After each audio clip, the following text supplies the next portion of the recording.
வாரத்தில் எப்படி ஒரு 4-5 நாள் வெளியூர்ல தான் இருப்பேன். நான் வெறும் சனிக்கிழமை மட்டும் வெளில வர மாட்டேன். ஞாயிற்றுக்கிழமை கூட வெளில சுத்திட்டு தான் இருப்பேன். இன்னைக்கு என்ன கிழமைன்னு கூட எனக்கு தெரியாது. இன்னைக்கு வெள்ளிக்கிழமையா தெரியாது. நான் அதை கிழமை பார்க்க மாட்டேன். எட்டி பார்க்குது. அது உங்களுக்கு எட்டி பார்க்குதோ இல்லையோ, எனக்கு நல்லாவே எட்டி பார்க்குது. அண்ணன் சேகர் பாபன் அவர்கள் இங்க பேசும்போது குறிப்பிட்டார்கள், நேற்று கல்வி திருவிழா, இன்றைக்கு நம்முடைய குடும்ப திருவிழா என்று. உண்மைதான். நேற்று மாலை நம்முடைய முதலமைச்சர் அவர்கள் கல்விக்கு,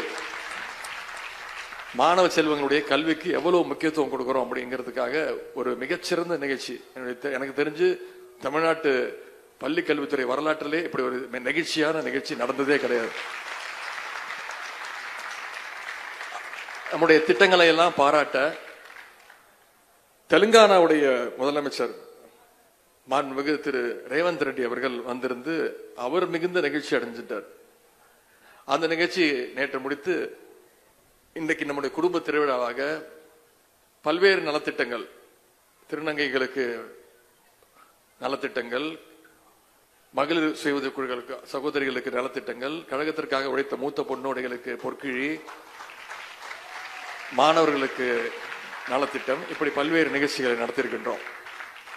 இதற்கு நடுவில் நான் இன்றைக்கு காலை எங்களுடைய விளையாட்டுத்துறையின் சார்பாக கிட்டத்தட்ட 850 விளையாட்டு வீரர்களுக்கு பாராட்டு விழாவை நடத்திவிட்டு 850 விளையாட்டு வீரர்களுக்கு நம்முடைய முதலமைச்சர் அவர்கள் ஊக்கத்தொகையாக ஹை கேஷ் திட்டத்தாக கிட்டத்தட்ட 22 கோடி ரூபாய் மதிப்பிலான ஊக்கத்தொகை அளித்துவிட்டு இந்த நிகழ்ச்சிக்கு கடைசியாக என்னுடைய குடும்ப நிகழ்ச்சிக்கு வந்திருக்கிறேன். சென்னை கிழக்கு மாவட்டத்திற்கு வந்திருக்கேன். அது மட்டும் இல்ல, வெள்ள கழகத்திற்காக உழைத்த மறைந்த உடன்பிறப்புகளுடைய குடும்பத்தினரையும் மறக்காம அவங்களுக்கும் நம்முடைய சேகர்பாபு அண்ணன் அவர்கள் நலத்திட்ட உதவிகளை கொடுத்திருக்கிறார். எங்க காலையில எந்திரிச்சு ஊர் சுத்தினாலும் கடைசியா வீட்டுக்கு போய் தான் ஆகணும் தங்கறதுக்கு. அது மாதிரி நான் தொடர்ச்சியா 3 நாட்கள் மதுரை, விருதுநகர், இப்படி பல்வேறு மாவட்டங்களுக்கு போயிட்டு கடைசியா இந்த சென்னை கிழக்கு மாவட்டத்திற்கு நான் வந்துதான் ஆக வேண்டும். அண்ணன் சேகர்பாபு அவர்கள் பேசும்போது குறிப்பிட்டார், கிட்டத்தட்ட 5000க்கும் மேற்பட்டவர்கள் கையை கொடுத்து வரும்போது எனக்கு கொஞ்சம் சந்தேகமாக தான் இருந்துச்சு, கையோட வருவனா. ஆனா நிச்சயம் கவலைப்பட வேணாம், என்னைக்குமே கை நம்மளோட தான் இருக்கும், அவங்க கை அவங்களோட தான் இருக்கும். அத தலைவர் பார்த்துப்பாரு.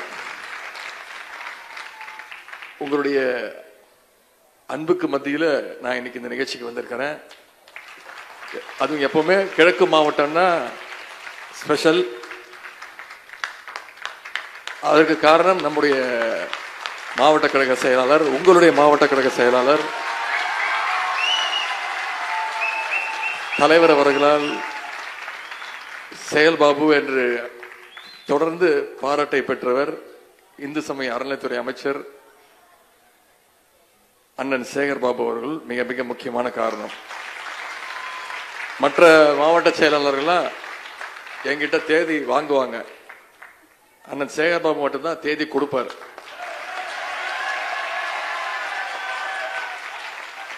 அந்த அளவுக்கு உரிமை எனக்கு அவரிடமும் அவருக்கு என்னிடமும். நாங்க 2 பேரும் நிறைய கோச்சிப்போம், ஆனா யாருக்குமே தெரியாது, எங்க 2 பேருக்கு மட்டும்தான் தெரியும். இன்னும் சொல்ல போனா இந்த நிகழ்ச்சி நேற்று நடப்பதாக இருந்தது.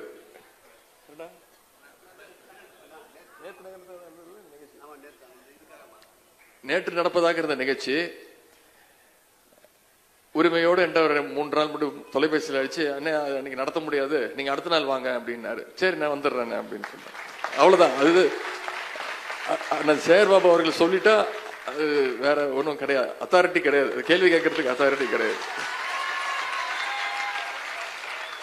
இது எனக்கு மட்டும் இல்ல, இங்க மேடையில் இருக்கக்கூடிய அனைவருக்கும் பொருந்தும்.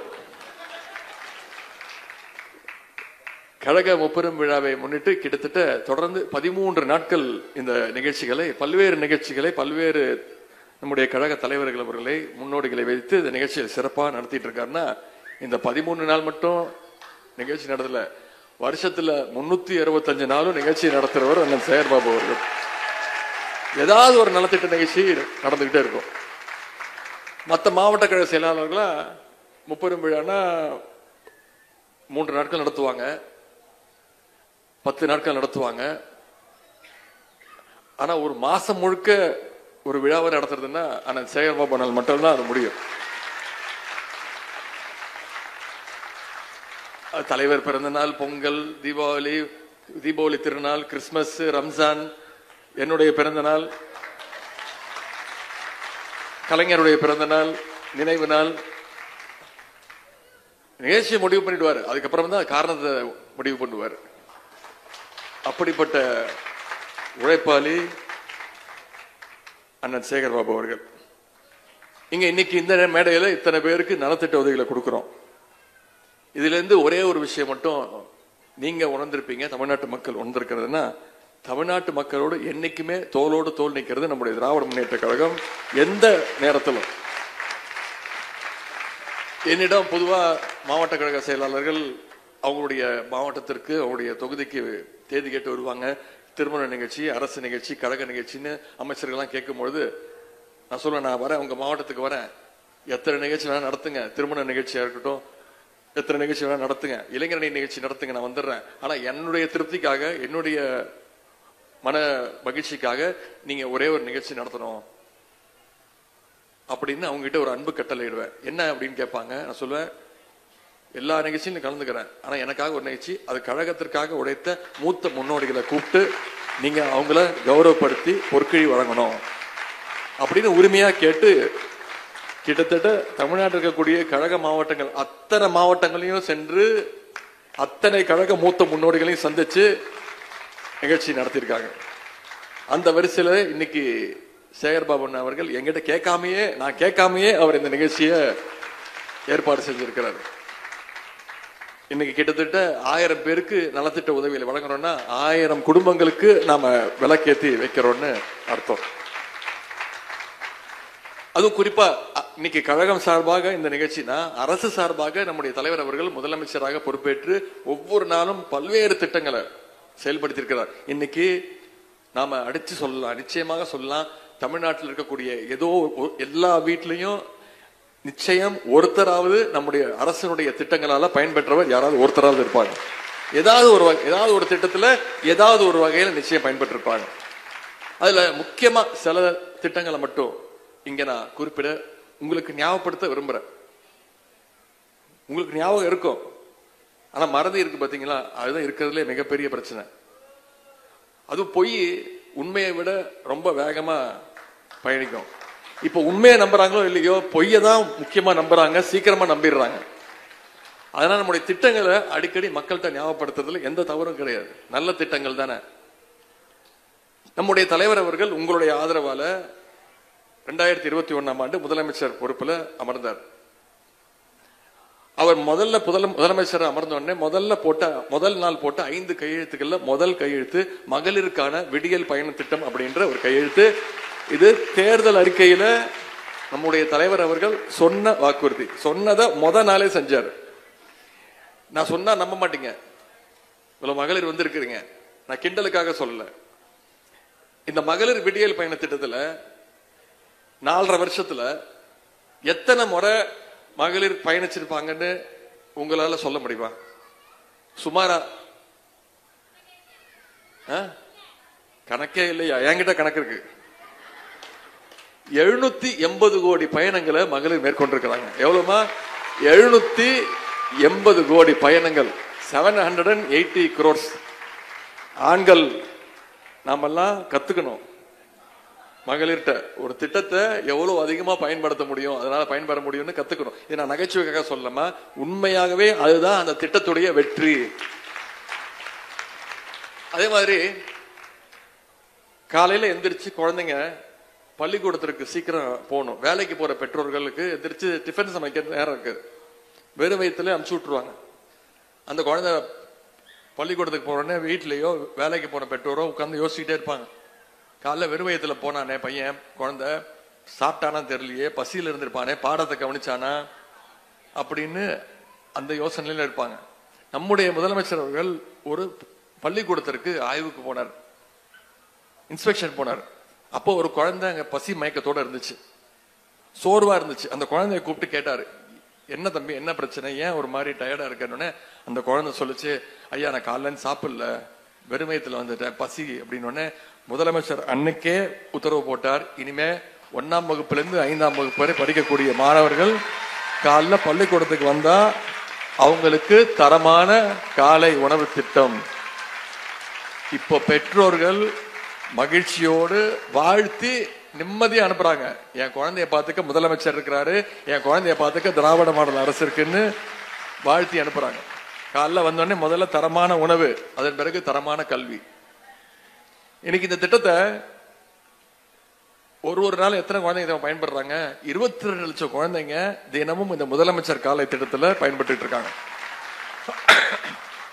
சென்ற மாதம் இந்த திட்டத்தை நம்முடைய முதலமைச்சர் அவர்கள் விரிவுபடுத்தினார். அதாவது எய்டட் ஸ்கூல்ஸ், அரசு உதவி பெறுகின்ற பள்ளிகள்லையும் தனியார் பள்ளிகள்லையும் இந்த திட்டத்தை விரிவுபடுத்தினார். அதுக்கு அந்த நிகழ்ச்சிக்கு பஞ்சாப் மாநிலத்துடைய முதலமைச்சர், அவர் பேர் பகவான் சிங், நம்முடைய கூட்டணி கட்சி கிடையாது, அவர் ஆம் ஆத்மி பார்ட்டியை சேர்ந்தவர் முதலமைச்சர், வந்து சென்னையில அந்த நிகழ்ச்சியில கலந்துகிட்டு அந்த திட்டத்தை துவக்கி வச்சுட்டு அங்க இருக்கக்கூடிய குழந்தைங்க கிட்ட எல்லாம் பேசிட்டு பஞ்சாப் மாநில முதலமைச்சர் பேசினார். தமிழ்நாடு முதலமைச்சர் அவர்களே, இது ஒரு சிறந்த திட்டம், நான் பஞ்சாப் போனோடனே விரைவில் இந்த திட்டத்தை என்னுடைய மாநிலத்திலையும் நான் அமல்படுத்த போறேன் அப்படின்னு போன மாசம் பஞ்சாப் மாநில முதலமைச்சர் காலை உணவு திட்டத்தை பாராட்டிட்டு போயிருக்காரு. நேற்று மாலை தெலுங்கானாவுடைய முதலமைச்சர் திரு ரேவந்த் ரெட்டி வந்தார். அவரும் இந்த திட்டத்தை பத்தி கேள்விப்பட்டுட்டு நேற்று சொல்லிட்டு போயிட்டாரு, அடுத்த ஆண்டு முதல் தெலுங்கானாவிலும் காலை முதலமைச்சர் உணவு திட்டத்தை நான் அமல்படுத்த போறேன். தமிழ்நாடு இன்னைக்கு இந்தியாவில் இருக்கக்கூடிய அத்தனை மாநிலங்களுக்கும் எடுத்துக்காட்டாக இருக்கின்றது. தமிழ்நாட்டு முதலமைச்சர் இன்னைக்கு இந்தியாவிலே நம்பர் 1 முதலமைச்சராக அனைத்து முதலமைச்சர்களுக்கும் ஒரு ரோல் மாடலாக இருந்து கொண்டிருக்கிறார் அப்படின்னு நாம பாராட்டலாமா? தெலுங்கானா மாநில முதலமைச்சர், பஞ்சாப் மாநில முதலமைச்சர் பாராட்டிட்டு போயிட்டாங்க. சரி, குழந்தைங்க பள்ளிக்கூடத்துக்கு வராங்க, பள்ளி படிப்போடு நிறுத்தினா போதுமா? பத்தாது. குழந்தைங்க மேல் படிப்பு படிக்கணும், உயர்கல்வி படிக்கணும், ஸ்கூல் போனா பத்தாது, காலேஜுக்கு போகணும். அப்படிங்கிறதுக்காக தலைவர் உருவாக்கின திட்டம் தான் தமிழ் புதல்வன் திட்டம், புதுமை பெண் திட்டம். அரசு பள்ளியில படிச்சுட்டு நீங்க எந்த காலேஜில் போய் சேர்ந்தாலும் சரி, தனியார் கல்லூரியில போய் சேர்ந்தாலும் சரி, அந்த மாணவனுக்கும் மாணவிக்கும் மாதம் 1000 ரூபாய் கல்வி ஊக்கத்தொகை உங்களோட பேங்க் அக்கவுண்ட்ல கொடுக்கப்படும். வருஷம் 8 லட்சம் மாணவ மாணவிகள் இதன் மூலம் பயன்படுறாங்க. ஜிஆர்னு சொல்லுவாங்கம்மா, கிராஸ் என்ரோல்மெண்ட் ரேஷியோ. அப்படின்னா என்னன்னா, சதவீதம் எடுத்து பார்ப்பாங்க. பள்ளிக்கூடம் முடிச்சுட்டு எத்தனை சதவீதம் பேர் உயர்கல்வி படிக்க போறாங்க, ஸ்கூல் படிச்சுட்டு எத்தனை சதவீதம் பேர் காலேஜ் படிக்க போறாங்கிறது தான் ஜிஆர் அப்படின்னு சொல்லுவாங்க, கிராஸ் என்ரோல்மெண்ட் ரேஷியோ பேர். இன்னைக்கு தமிழ்நாடு தான் இந்தியாவிலேயே அதிகமா 45% ஜிஆரோட முதல் இடத்துல இருக்குன்னா அது நம்முடைய தலைவர் கொண்டு வந்த தமிழ் புதல்வன் திட்டம், புதுமை பெண் திட்டம். இப்படி பல திட்டங்கள். ஆனா ஒண்ணு சொன்னலன்னா நீங்க கோச்சிப்பீங்க, அதுதான் தேர்தல் அறிக்கையில சொன்ன திட்டம். இந்த முதலமைச்சர் காலை உணவு திட்டம்லாம் தேர்தல் அறிக்கையில சொல்லாத திட்டம், அதை நிறைவேற்றிருக்கிறோம். இன்னொரு முக்கியமான திட்டம் நம்முடைய தேர்தல் அறிக்கையில சொன்ன திட்டம், 2023ஆம் ஆண்டு செப்டம்பர் மாசம் 15ஆம் தேதி பேரறிஞர் அண்ணாவுடைய பிறந்த நாள்ல தலைவர் அவர்கள் இம்ப்ளிமெண்ட் பண்ண திட்டம், அதுதான் கலைஞர் மகளிர் உரிமை தொகை திட்டம். இதுல முதல் கட்டமா ஏற்கனவே பாத்தீங்கன்னா 1,20,00,000 மகளிருக்கு தமிழ்நாடு முழுக்க செப்டம்பர் மாசம் 2023ஆம் ஆண்டு ஆரம்பிச்ச திட்டம். இப்போ 2025ஆம் ஆண்டு செப்டம்பர் மாசம் ஒவ்வொரு மகளிருக்கும் தலைவர் அவர்கள் 24,000 ரூபாய் கொடுத்திருக்கிறாரு. 1,20,00,000 மகளிருக்கு. நான் பல மாவட்டங்களுக்கு சுற்றுப்பயணம் போவேன். நான் வாரத்தில் அப்படியே ஒரு 4-5 நாள் வெளியூர்ல தான் இருப்பேன். நான் வெறும் சனிக்கிழமை மட்டும் வெளில வர மாட்டேன். ஞாயிற்றுக்கிழமை கூட வெளில சுத்திட்டு தான் இருப்பேன். இன்னைக்கு என்ன கிழமை கூட எனக்கு தெரியாது. இன்னைக்கு வெள்ளிக்கிழமையா தெரியாது. நான் அதை கிழமை பார்க்க மாட்டேன். நான் பல மாவட்டங்களுக்கு போகும்போது அங்க கூட்டமா மக்கள் நிற்பாங்க, மனுக்களோட நிற்பாங்க, தாய்மார்கள் நிற்பாங்க. வண்டியை நிப்பாட்ட சொல்லுவேன். நிறைய பேர் மனுக்கள் கொடுப்பாங்க. இளைஞரணி செயலாளர் இருக்கும் போது கொஞ்சம் கொடுப்பாங்க. அதுக்கப்புறம் சட்டமன்ற உறுப்பினர் போது கொஞ்சம் அதிகமாச்சு. அப்புறம் தலைவர் அமைச்சர் பொறுப்பு கொடுத்தோன்னே மனுக்கு அதிகமாச்சு. அப்புறம் துணை முதலமைச்சர் என் வண்டியில வந்து மனு வைக்கிறதுக்கு இடம் இல்லை. இருந்தாலும் நான் நிப்பாட்டி பொறுமையா அவங்க கிட்ட பேசி அந்த அக்காக்களை பார்த்து சகோதரிகளை பார்த்து பேசுவேன். சிலர் சிரிச்ச முகத்தோட வரவேற்பாங்க. அப்பதான் நான் நிற்பேன் அப்படின்ட்டு. அதுவும் குறிப்பா 14ஆம் தேதி, 15ஆம் தேதி, 16ஆம் தேதி இந்த 3 தேதியில போனீங்கன்னா தைரியமா போலாம். ஏன்னா அந்த 3 நாள்ல தான் பேங்க் அக்கௌண்ட்ல 1000 ரூபாய் வர வச்சிருவாங்க. போய் அவங்க கிட்ட கேட்பேன். மற்ற நாள் நிக்க மாட்டேன்னு கேட்காதீங்க, தினமும் நின்று கேட்பேன். அவங்களோட குறைகளை கேட்பேன், மனுக்களை வாங்குவோம். என்னால செய்ய முடிஞ்சது அந்த ஆட்சி தலைவரை, அங்க இருக்கக்கூடிய அமைச்சரை கூப்பிட்டு பேசுவேன். அப்போ பல பேர் பாராட்டுவாங்க, வாழ்த்துவாங்க, சொல்லுவாங்க, தம்பி அப்பாட்ட சொல்லிடு வந்துருச்சு 1000 ரூபாய் வந்துருச்சு, தேங்க்ஸ் அப்படின்னு கும்பலா கூப்பிட்டு பேசியிருக்காங்க, வாழ்த்தி இருக்கிறாங்க. கேட்பேன், என்னக்கா பண்ணீங்க, 1000 ரூபாய் உங்களுக்கு எப்படி பயன்படுது? 90% பேர் என்ன சொல்லுவாங்கன்னா, மருத்துவ செலவுக்கு பயன்படுத்துப்பா, மாத்திரை வாங்குறேன், உடம்பு சரியில்லை மாத்திரை வாங்குறேன், குழந்தையோடைய பேத்தியோடைய பேரனுடைய கல்வி செலவு, நோட்டு புக் வாங்குறது, பென்சில் வாங்குறது, ஜாமெட்ரி பாக்ஸ் வாங்குறது, இதுக்கெல்லாம் பயன்படுதுப்பா அப்படின்னு. சில பேர் சில இடங்கள்ல சொல்லுவாங்க, தம்பி எனக்கு வரலப்பா, அந்த அக்காவுக்கு வந்துருச்சு எனக்கு வரல, என்ன மட்டும் ரிஜெக்ட் பண்ணிட்டாங்க, சொல்ல மாட்டேங்கிறாங்க, உங்களுக்கு வரலையா? வந்தவங்க இருப்பாங்கல்ல. அப்போ நானு சில அமைச்சர்கள் எல்லாம் போய் தலைவர்கிட்ட போய் இதை சொன்னோம். சில இடங்கள்ல இதை குறையா சொல்றாங்க, இதை அதிகப்படுத்தணும் அப்படின்னு. தலைவர் வந்து பயங்கர கடும் நிதி நெருக்கடி இருந்தாலும், இப்ப கேம்ப் போட்டிருக்கோம், உங்களுக்கு தெரிஞ்சிருக்கோம், உங்களுடைய பகுதியிலேயே வந்து 2 கேம்ப் போட்டிருப்பாங்க. உங்களுடன் முதலமைச்சர் தலைவரோட பேர்ல கேம்ப் போட்டிருப்பாங்க. அந்த கேம்ப்ல பாத்தீங்கன்னா 60% பேர் மகளிர் உரிமை தொகை தான் கேட்டிருக்காங்க. இன்னும் சொல்ல போனா தலைவர் அவர்கள் அதுல இருந்தக்கூடிய சில விதிகளை எல்லாம் தளர்த்திட்டாங்க. 2 விதிகளை தளர்த்திட்டாங்க.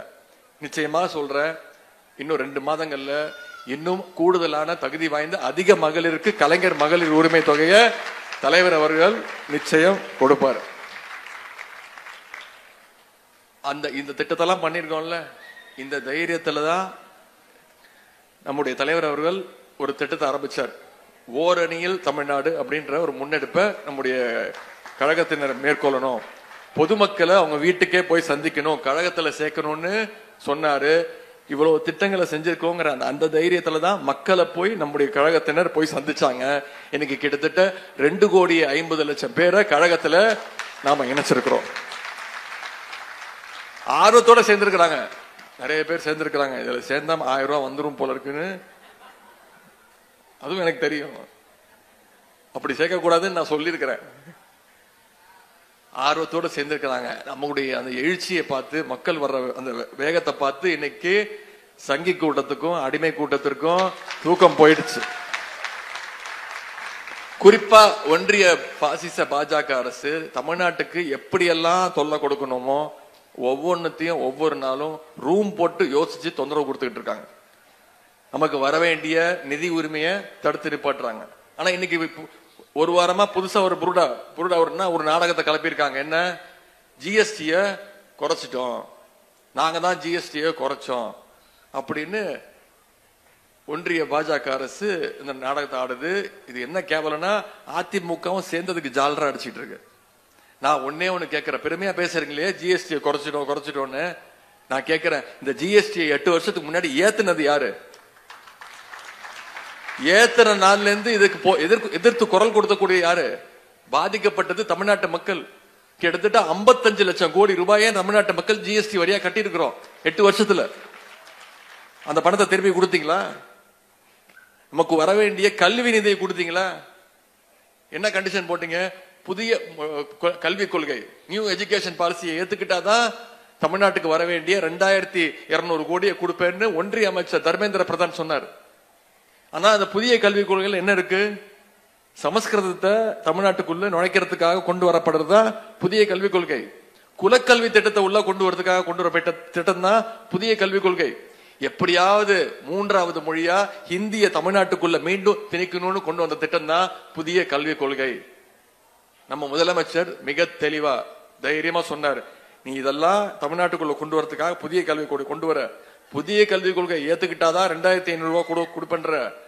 2500 கோடி இல்ல, நீ 10,000 கோடி கொடுத்தாலும் தமிழ்நாட்டுக்குள்ள நான் புதிய கல்விக் கொள்கையை நுழைய விட மாட்டேன்னு சொல்லி பள்ளி கல்வித்துறையில சாதனைகளை செஞ்சிட்டு இருக்கிறவர் நம்முடைய முதலமைச்சர் அவர்கள். ஒரு மாநிலத்துறை வளர்ச்சிக்கு ஆக்சிஜன் சொல்லப்படுற அந்த நிதி உரிமையை பறிச்சுட்டாங்க, மொழி உரிமையை பறிக்க பாக்குறாங்க, டீலிமிட்டேஷன் கொண்டு வர்றாங்க, தொகுதி மறு வரையறை. தமிழ்நாட்டுக்கு 39 எம்பிகள் இருக்காங்க, 39 பேரும் நம்முடைய மதச்சார்பற்ற முற்போக்கு கூட்டணியில் ஜெயிச்சவங்க தான், நம்முடைய அணிதான். அதை குறைச்சு 32 குறைக்கிறதுக்கு ஒன்றிய பாஜக அரசு முயற்சி பண்ணிக்கிட்டு இருக்கு.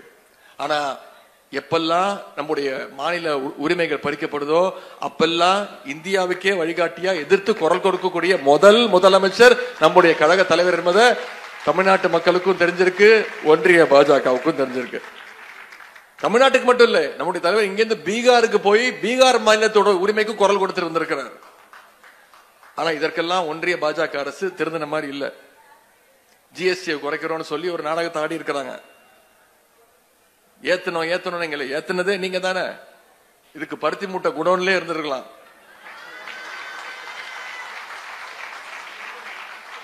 எட்டு வருஷமா பொதுமக்கள் வணிகர்கள் அவ்வளவு பெரிய பாதிப்புக்கு உண்டாயிருக்காங்க. இந்த பாஜக விடுற இந்த டிராமாக்கள்லாம் மற்ற மாநிலத்துக்காரர்கள் நம்புவாங்க. தமிழ்நாட்டு மக்கள் மிகவும் தெளிவானவர்கள். உங்களுடைய உருட்டல் பொருட்டலுக்கெல்லாம் நாங்க பயப்படவும் மாட்டோம், உங்களுடைய பொய்களை நாங்க நம்பவும் மாட்டோம். சங்கிகள் கூட்டம் தான் இப்படி இருக்குன்னா அடிமை கூட்டம் அதுக்கு மேல ஒரு படி மேல. பாஜகவோடு போன நாடாளுமன்ற தேர்தல் பொழுது என்ன சொன்னாங்க, தேர்தல் முடிஞ்சோடனே சட்டமன்ற தேர்தல் முடிஞ்சோடனே தோல்விக்கு காரணமே பாஜக தான், இனிமே ஜென்மத்துக்கு பாஜகவோட கூட்டணியே இல்லைன்னு சொன்னவங்க தான் அதிமுக, உங்களுக்கு தெரியும். ஆனா இன்னைக்கு என்ன சொல்றாரு, எங்களுடைய ஆட்சியை காப்பாத்துறதே பாஜக தான், எனவே எப்பொழுதுமே அதுக்கு நன்றியோட இருப்போம்னு சொல்றாரு திரு எடப்பாடி பழனிசாமி அவர்கள். இன்னைக்கு மக்கள் அவரை எடப்பாடி பழனிசாமி கூப்பிடுறது இல்ல, அவருக்கு ஒரு செல்ல பேர் வச்சிருக்கிறாங்க, முகமூடி பழனிசாமி. அதிமுக பொதுச் செயலாளர் திரு எடப்பாடி பழனிசாமி என்ன சொல்றாரு, நான் என்னைக்கும் பாஜகவுக்கு நன்றியாக இருப்பேன் அப்படின்னு சொல்றாரு. நன்றியை காட்டுறதுக்கு யாராவது 4 கார் மாறி போவாங்களா? அவருக்கு காரை மாத்துறதும் காலை மாத்துறதும் புதுசு கிடையாது. முதல்ல கால் மட்டும்தான் மாறிட்டே இருக்கும், ஆள் படுத்த ஆள் அப்படியே தான் இருப்பாங்க. முதல்ல நம்ம ஜெயலலிதா அம்மையாரோட கால், அந்த அம்மா இறந்த பிறகு சின்னம்மா சசிகலா அம்மாவோட கால், அந்த அம்மா ஜெயிலுக்கு போனோடனே டிடிவி தினகரன் கால், அவருக்கு அப்புறம் இப்ப மோடியோட கால், அப்புறம் அமித்ஷா கால், நடுவில் திரு ஓ பன்னீர்செல்வம் கால், இப்படி பல ஜோடி கால்களை மாத்தினவர் தான் திரு எடப்பாடி பழனிசாமி அவர்கள். உங்களுக்கே தெரியும், நீங்க தொலைக்காட்சியில பார்த்திருப்பீங்க, நான் அது நகைச்சுவைக்காக சொல்ல, எல்லா தொலைக்காட்சியிலும் பிரேக்கிங் நியூஸ். அமித்ஷாவை பார்க்கறதுக்காக டெல்லிக்கு போனார், இவரு சொல்லிட்டு போனாரு, திரு செங்கோட்டையன் அவர்கள் திருட்டுத்தனமா போனாரு. ஹரித்வார் போற ஆன்மீக சுற்றுப்பயணம் சொல்லிட்டு போனாரா இல்லையா? நம்முடைய திமுகவுடைய தலைமை அலுவலகம் இங்க சென்னையில இருக்கு, அறிவாலயம். நமக்கு ஏதாவது ஒரு பிரச்சனைனா அறிவாலயத்துக்கு போய் மனு கொடுத்து தலைவரை பார்க்க முயற்சிப்போம், இல்ல தலைமைச் செயலரை பார்ப்போம், இல்ல முதன்மை செயலரை பார்ப்போம்.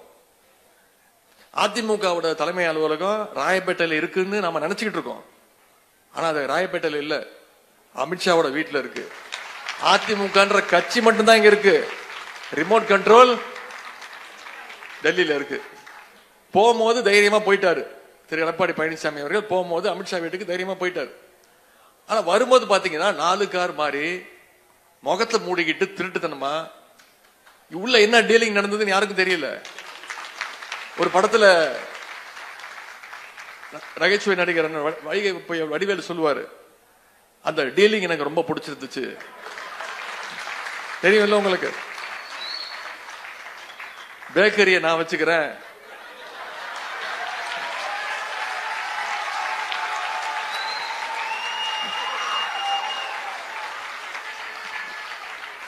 உள்ள அப்படி என்ன சம்பவம் நடந்திருக்கும், முகத்தை மூடிட்டு வர அளவுக்கு.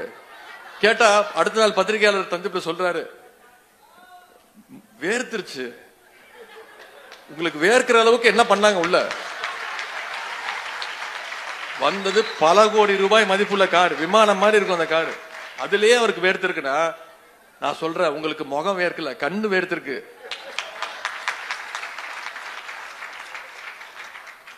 என்ன சொல்றாரு, முகத்தை தொடச்சது தப்பா அப்படின்னு கேட்கிறாரு திரு எடப்பாடி பழனிசாமி அவர்கள். இன்னைக்கு நம்முடைய கழகத்துல நம்ம பெருமையா சொல்றோம், கிட்டத்தட்ட 25 அணிகள் இருக்கு. இளைஞர் அணி, மகளிர் அணி, மாணவர் அணி, வழக்கறிஞர் அணி, தொண்டர் அணி, ஐடி விங், இப்படி பல அணிகள் இருக்கு. ஆனா நமக்கு போட்டியா இன்னைக்கு அதிமுகவிலையும் பல அணிகள் இருக்கு. இபிஎஸ் அணி, ஓபிஎஸ் அணி, டிடிவி அணி, சசிகலா அணி, செங்கோட்டையன் அணி, ஜே தீபா அணி, ஜே தீபாவோட டிரைவர் அணி. ஒரு வாரத்துக்கு முன்னாடி ஒருத்தர் கிளம்பி இருக்காங்க, அவங்க பேர் ஜெயலட்சுமியா. நான் முதல் முறையா பாக்குறேன், பேட்டி கொடுக்கறாங்க. நான் தான் அந்த அம்மாவோட வாரிசு, முக சாயல் அவங்கள மாதிரி இருக்கு, அதுக்கு மேல எனக்கு தெரியாது. அவங்க என்ன சொல்றாங்க, நான் தான் உண்மையான வாரிசு. புதுசா அவங்க கிளம்பி இருக்காங்க ஜெயலட்சுமி அணின்னு.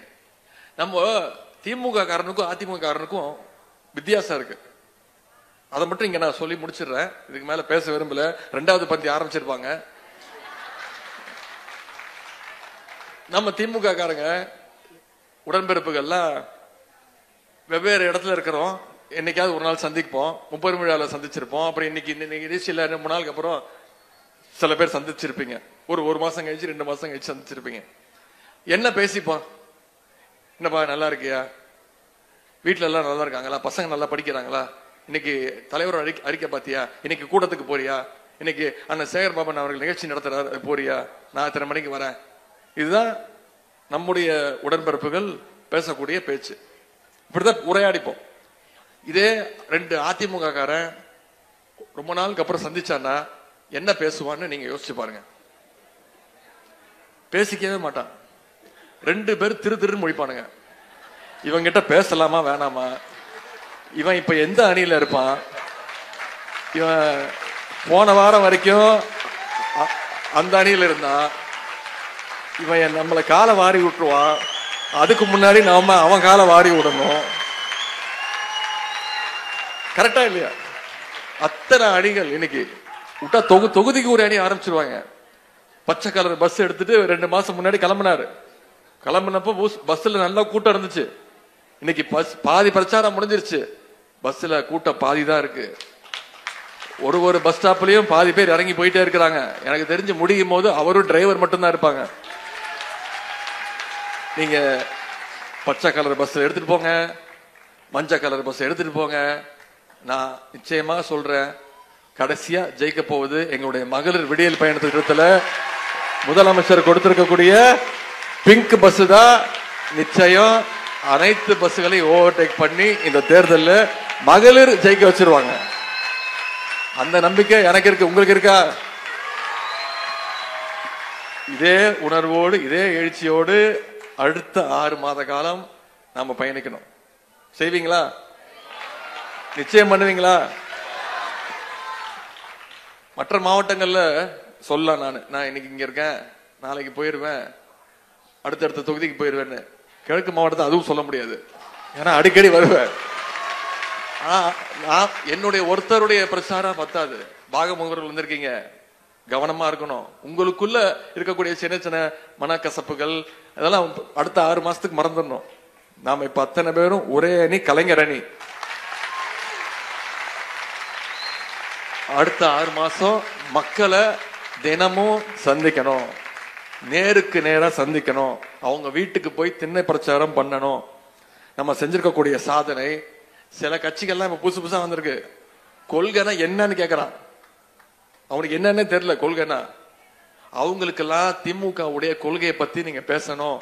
இந்த மாநிலத்துடைய உரிமைக்காக, நம்முடைய தமிழ் மொழிக்காக எவ்வளவு போராட்டம் பண்ணியிருக்கிறோம், எவ்வளவு உயர் தியாகம் பண்ணியிருக்கிறோம், இதையெல்லாம் இப்ப இருக்கக்கூடிய இளைஞர்கள்ட்ட நீங்க கொண்டு போய் சேர்க்கணும். செய்வீங்களா? முக்கியமா மாணவர்கள் மாணவிகள்கிட்ட பேசணும். ஏன்னா அவங்கதான் எந்த கொள்கையும் இல்லாம ஏதோ வந்தோம், விசில் அடிச்சோம், அப்படின்னு கிளம்புற மாதிரி இருக்காங்க. நாம வெறும் விசில் அடிக்கிறதுக்காக கூடின கூட்டம் கிடையாது, கை தட்டுறதுக்காக கூட்டம் கிடையாது. இது கொள்கை கூட்டம். திராவிட முன்னேற்ற கழகங்கிறது வெறும் தேர்தலுக்காக துவங்கப்பட்ட இயக்கம் கிடையாது. மக்களுக்காக, மக்களுக்கு நல்ல செய்யணுங்கிறதுக்காக, மக்களுடைய உரிமைக்காக போராடணுங்கிறதுக்காக துவக்கப்பட்ட இயக்கம் தான் திராவிட முன்னேற்ற கழகம். ஏதோ தேர்தலுக்கு தேர்தல் 4 வருஷம் வீட்டுல உட்கார்ந்துட்டு எலெக்ஷன் வருதா வா வெளில போவோம் அப்படின்னு போற இயக்கம் கிடையாது. அப்படிப்பட்ட தலைவர் நம்முடைய தலைவர் கிடையாது. கிட்டத்தட்ட 60 வருட பொது வாழ்க்கைக்கு சொந்தக்காரர் நம்முடைய தலைவர். நம்முடைய தலைவருக்கு நிகராக இன்னைக்கு தமிழ்நாட்டு அரசியல், இந்திய அரசியல் தலைவருக்கு நிகரான இன்னொரு தலைவர் இங்க கிடையாது. அவ்வளவு போராட்டங்களையும் அவ்வளவு அடக்குமுறைகளையும் சந்திச்சவர் நம்முடைய தலைவர் அவர்கள். கழகத்திற்காக உழைத்த நேற்று திரு எதிர்கட்சி தலைவர் திரு எடப்பாடி பழனிசாமி அவர்கள் நீங்க தொலைக்காட்சியில பார்த்திருப்பீங்க. எனக்கு டக்குன்னு ஞாபகம் வந்துருச்சு. அவரு அவங்க கட்சி தலைவர் யாருன்னே மறந்துட்டாரு. திரு எம்ஜிஆர் உடைய முகமே அவருக்கு மறந்துருச்சு. சிலையை திறந்து வச்சுட்டு கூட்டத்தில் பேசுறாரு, பேரறிஞர் அண்ணா சிலையை திறந்து வச்சுட்டேன் அப்படின்னு. கீழே இருக்கவங்க தான் அண்ணா என்ன அது அவர் இல்லைண்ணே அப்படின்னு. ஐயோ திரும்பி பார்த்துட்டு சாரி இது வந்து இவரு எம்ஜிஆர் தானே இவரு. நேற்று தொலைக்காட்சியில இதெல்லாம் லைவ்ல வந்துச்சு, பார்த்திருப்பீங்க. இப்படி கட்சியை மறந்துட்டாருன்னு பார்த்தா கட்சி தலைவரையும் மறந்துட்டாரு. ஏன்னா இப்ப அவருக்கு தெரியறதெல்லாம் வெறும் அமித்ஷா முகம் மட்டும்தான். எம்ஜிஆரை பார்த்தா கூட அவருக்கு அமித்ஷா முகம் தான் ஞாபகத்துக்கு வரும். அப்படி ட்ரெயின் பண்ணி வச்சிருக்காங்க பிஜேபி. கழகத்திற்காக உழைத்த மூத்த முன்னோடிகள் வந்திருக்கிறீங்க. உங்களை எல்லாம் பார்க்கும்போது எனக்கு மிக மிக பெருமை. இந்த மாதிரி ஒரு நிகழ்ச்சி அந்த சேகர் பாபு நடத்தி உங்களை எல்லாம் சந்திப்பதற்கான அந்த வாய்ப்பு கொடுத்ததுக்கு நான் சேகர் பாபன் அவர்களுக்கு மீண்டும் மீண்டும் என்னுடைய நன்றியை நான் தெரிஞ்சுக்கிறேன், சொல்லிக்கிறேன். அடிக்கடி சொல்லுவேன் ஒரு விஷயத்த, உங்களை மாதிரி கழகத்திற்காக உழைத்த முன்னோடிகளை பார்க்கும்போது எனக்கு ரொம்ப பெருமையா இருக்கும். ஏன்னா மற்ற எந்த இயக்கத்திலும் இந்த மாதிரி கழகத்திற்காக உழைத்த மூத்த முன்னோடிகள் எல்லாம் அழிச்சு கௌரவிக்க அந்த மாதிரி சரித்திரமே கிடையாது. திமுக மட்டும்தான் இது நடக்கும். நான் தமிழ்நாடு முழுக்க செஞ்சிருக்கேன், பண்ணியிருக்கேன், தலைவரும் பண்ணியிருக்காரு. உங்களை பார்த்தா பெருமையா இருக்கும், அதே நேரத்தில் பொறாமையாவும் இருக்கும். பெருமை என்ன, உங்களுடைய வரலாறு. நீங்க தான் கலைஞர். நீங்க இல்லாம கலைஞர் கிடையாது, நீங்க இல்லாம திமுக கிடையாது, நீங்க இல்லாம நம்முடைய தலைவர் கிடையாது, நீங்க இல்லாம இந்த திராவிட மாடல் அரசுன்னு பெருமையா சொல்றோம்னா அந்த ஆட்சி கிடையாது. அதற்கு காரணமே நீங்க தான். ஆனா பொறாமை ஏன் தெரியுமா? அதையும் சொல்லிடுறேன். நான் வந்து கலைஞரை நேரில் பார்த்திருக்கேன், கலைஞருடைய கூட்டத்துக்கு போயிருக்கிறேன், கலைஞருடைய பிரச்சாரத்துக்கு போயிருக்கிறேன், கலைஞருடைய பேச்சுகளை நேரில் கேட்டிருக்கிறேன், பேராசிரியர் தாத்தாவுடைய கூட்டங்களுக்கு போயிருக்கேன், நேரில் பார்த்திருக்கிறேன். நான் தந்தை பெரியார் அவர்களை நான் நேரில் பார்த்தது கிடையாது. தொலைக்காட்சியில அவருடைய பேச்சுகளை பார்த்திருக்கிறேன், படிச்சிருக்கிறேன், அவ்வளவுதான். பேரறிஞர் அண்ணாவுடைய கூட்டத்துக்கோ அவருடைய நிகழ்ச்சிகளுக்கோ நான் போனது கிடையாது. நான் அவரை நேரில் பார்த்ததும் கிடையாது. ஆனா இங்க வந்திருக்கக்கூடிய நீங்க, உங்கள பல பேர் பேரறிஞர் அண்ணாவோட பிரச்சாரத்துக்கு போயிருப்பீங்க, சிறைக்கு போயிருப்பீங்க, போராட்டம் பண்ணி சிறைக்கு போயிருப்பீங்க, தந்தை பெரியாருடைய நிகழ்ச்சியில கலந்திருப்பீங்க, நேர்ல பார்த்திருப்பீங்க, அவருடைய பேசியிருப்பீங்க. நான் உங்களை எல்லாம் பார்க்கறது தந்தை பெரியாருடைய மறு உருவமாக, பேரறிஞர் அண்ணாவுடைய மறு உருவமாக, முத்தமிழர் டாக்டர் கலைஞருடைய மறு உருவம் நீங்க, நம்முடைய இனமான பேராசிரியருடைய மறு உருவம் நீங்க. இது ஏதோ ஒரு இளைஞரணி செயலாளர் மாவட்ட செயலாளர் ஏற்பாடுனால வந்து உங்களுக்கு செய்யக்கூடிய ஒரு பணியா நான் பார்க்கல. ஒரு பேரை தன்னுடைய சொந்த தாத்தா பாட்டிக்கு செய்யக்கூடிய ஒரு கடமையாகத்தான் நான் இதை பார்க்கிறேன். இன்னைக்கு உங்களுக்கெல்லாம் வெளியில பல பேருக்கு, கிட்டத்தட்ட ஒரு 70 பேருக்கு பொற்கிழி வழங்கப்பட்டிருக்கு, நலத்திட்டங்கள் வழங்கப்பட்டிருக்கு, சர்டிபிகேட் கொடுக்கப்பட்டிருக்கு, சான்றிதழ் கொடுக்கப்பட்டிருக்கு. சேகர் பாபன் அவர்கள் கிட்டத்தட்ட 1 லட்சம் ரூபாய் பொற்கிழி கொடுத்திருக்கிறாரு. நிச்சயம் அதெல்லாம் பெருமைதான், உங்களை அழைச்சிட்டு வந்து கௌரவப்படுத்திருக்கிறாரு. ஆனா எனக்கு தெரியும், அதையெல்லாம் விட நீங்க பெருமையா கெத்தா எது தெரியுமா கருதுவீங்க? உங்க கழுத்துல போட்டிருக்கீங்களே அந்த கருப்பு சிவப்பு துண்டு, அதைத்தான் நீங்க இருக்கிறதுலே பெருமையா கருதுவீங்க. கரெக்டா? எனவே இங்க வந்திருக்கக்கூடிய அத்தனை பேருக்கும் மீண்டும் என்னுடைய நன்றியை நான் தெரிவிச்சு அடுத்த 6 மாதம் மிக மிக முக்கியமான 6 மாத காலம் இந்த சென்னை கிழக்கில் இருக்கக்கூடிய அத்தனை தொகுதியிலையும் நம்முடைய உதயசூரியன் உதித்தாக வேண்டும். இந்த எழும்பூர் தொகுதியில அந்த வெற்றி ஆரம்பிக்க வேண்டும். எழும்பூர் எப்பவுமே திமுகவோட கோட்டைங்கிறத மீண்டும் நாம நிரூபிச்சு ஆக வேண்டும். கண்டிப்பாக நிரூபிப்பீங்க. தலைவர் நமக்கு